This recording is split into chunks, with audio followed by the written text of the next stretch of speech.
5.2ல point of கன்கரன்சியில் centroid, ஆர்த்தோசென்டர், சர்க்கம்சென்டர், incentre இதெல்லாம் பார்த்தோம். இது உங்களுக்கு புரிஞ்சிக்க இல்லை ஞாபகம் வச்சுக்க கஷ்டமாக இருக்குது அப்படின்னா இப்போ ஒரு சின்ன ஸ்டோரி சொல்கிறேன். அதன் மூலமாக நீங்கள் ஈஸியாக ஞாபகம் வச்சுக்கலாம். ஸோ ஒரு நாள் ஒரு ராஜா காட்டுக்குள்ளே வேட்டையாட ரொம்ப தூரம் போயிட்டார். அவருக்கு ரொம்ப தண்ணி தாகமாக இருந்தனால பக்கத்தில் ஏதாவது தண்ணி கிடைக்குமா அப்படின்னு தேடி பார்க்குறாரு. அப்போ அவருக்கு ஒரு வித்தியாசமான கிணறு தென்படுது. அந்த கிணறு ஒரு ட்ரையாங்கிள் ஷேப்பில் இருக்குது. ஓ, இது என்ன வித்தியாசமான கிணறாக இருக்கே, சரி இதில் இருக்க தண்ணியை போய் நம்ம குடிக்கலாம் அப்படின்னு சொல்லி அந்த கிணறோட ஒரு சைடில் இருக்க மிட் பாயிண்டில் எட்டி பார்க்குறாரு. எட்டி பார்த்தா அவருக்கு உள்ளே என்ன தெரியுது அப்படின்னா, அந்த கிணறோட சென்ட்ராய்டில் ஒரு காட்ஸில்லா கட்டு கிடக்கு. ஓ, இது என்ன உள்ளே ஒரு காட்ஸில்லா இருக்கே அப்படின்னு சொல்லி பார்க்கும்போது அந்த காட்ஸில்லா அரசர்கிட்ட கேட்குது, அரசே தயவு செய்து என்னை காப்பாற்றுங்க, என்னை ஒரு மந்திரவாதி இங்கே கட்டி வச்சுருக்காரு அப்படின்னு சொல்லி சொல்கிறாங்க. ஓகே சரி நம்ம அதை காப்பாற்றலாம் அப்படின்னு சொல்லி அப்போ பார்க்கும்போது அவருக்கு சைடில் ஒரு பெர்பேண்டிகுலர் ஸ்டெப்பு தெரியுது. அந்த ஸ்டெப் வழியாக உள்ளே இறங்கி போகிறாரு.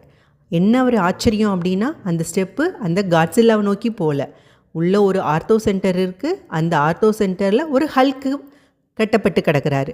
அந்த ஹல்க்கும் இப்போ அரசர்கிட்ட ஹெல்ப் கேட்குறாங்க. அரசே என்னை காப்பாற்றுங்க, நாங்கள் 2 பேரும் இங்கே அடைஞ்சு கிடக்கிறோம், ஒரு மந்திரவாதி எங்களை கட்டி போட்டுட்டாங்க அப்படின்னு. சரி நான் இப்போ எப்படி வர்றது அப்படின்னு கேட்கும்போது அவர் சொல்கிறாரு, பக்கத்தில் ஒரு பெர்பேண்டிகுலர் ஸ்டெப் இருக்கும், ஆனால் அது பைசெக்ட் ஆகி 2ஆக பிரிஞ்சு கிடக்கும், அது வழியாக வாங்க அப்படின்னு சொல்கிறாங்க. சரின்னு அந்த பெர்பேண்டிகுலராக இருக்க அந்த பைசெக்ட் பண்ணி இருக்க அந்த ஸ்டெப்ஸ் வழியாக அரசர் உள்ளே போகிறாரு. அடுத்த ஆச்சரியம் அவருக்கு காத்திருக்கு. அங்கே போனால் ஒரு மிகப்பெரிய வெப் இருக்குது, ஸ்பைடர் வெப். அந்த வெப்போட சர்க்கம் சென்டரை சுற்றி ஸ்பைடர்மேன் சுற்றி வந்துக்கிட்டு இருக்காரு. அவரும் அதே மாதிரி ஹெல்ப் கேட்குறாரு, அரசே தயவுசெய்து எங்களை காப்பாற்றுங்க அப்படின்னு சொல்லி. ஓ, நான் இப்போ எந்த வழியாக வர்றது அப்படின்னு அரசர் கேட்கும்போது அந்த ஸ்பைடர்மேன் என்ன சொல்கிறாரு அப்படின்னா, இப்போ நீங்கள் அந்த வெர்டெக்ஸ்லேருந்து பார்த்தீங்க அப்படின்னு சொன்னால் ஒரு ஆங்கிளை பைசெக்ட் பண்ணி ஒரு பாதை இருக்கும், அந்த பாதை வழியாக வாங்க அப்படின்னு சொல்கிறாங்க. உடனே இவரும் அந்த ஆங்கிளை பைசெக்ட் பண்ணி உள்ளே போகிறாரு. உள்ளே போனால் ஒரு இன்சைடில் ஒரு சென்டர் இருக்குது. அந்த இன்சென்டரில் ஒரு ஐஸ் பால் இருக்குது.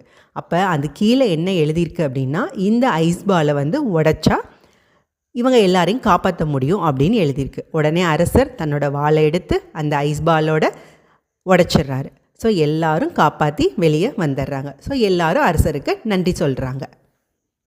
ஸோ இந்த ஸ்டோரியில் ஃபஸ்ட்டு என்ன பார்த்தோம், அரசர் அந்த வெள்ளோட மிட் பாயிண்ட் வழியாக எட்டி பார்க்கும்போது சென்ட்ராய்டில் ஒரு காட்ஸில்லா இருந்தது.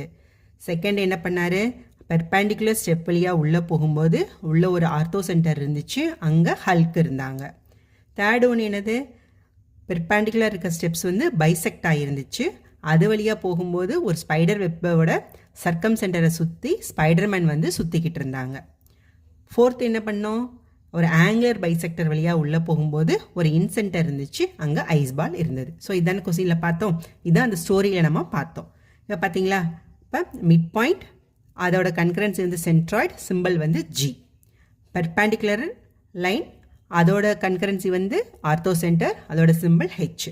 அடுத்து பெர்பேண்டிகுலர் பைசெக்டர் அதோட point of concurrency circumcentre, symbol S. Angular bisector அதோட இன்சென்டர், சிம்பிள் ஐ. ஸோ ஈஸியாக இப்போ நீங்கள் புரிஞ்சுக்கலாம். தேங்க்யூ.